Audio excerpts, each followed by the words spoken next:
அனைவருக்கும் இனிய சுதந்திர தின நல்வாழ்த்துக்கள். என்னதான் இண்டிபெண்டன்ஸ் டேவாக இருந்தாலும் நம்மளுக்கு கண்டிப்பாக கிச்சன்லேருந்து இன்றைக்கி வந்து ஃப்ரீடம் கிடைக்காது. ஸோ இன்றைக்கி வந்து கண்டிப்பாக நம்ம சமைச்சு தான் ஆகணும்.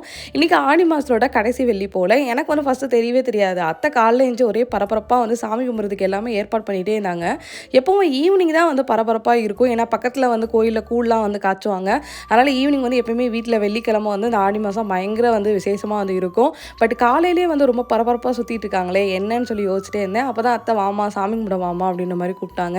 அப்புறம் தான் கேட்டேன், என்னங்க அத்தை காலையில் வந்து பயங்கர விசேஷமாக கும்பிட்டுருக்கீங்க, என்னது அப்படின்னு கேட்டேன்.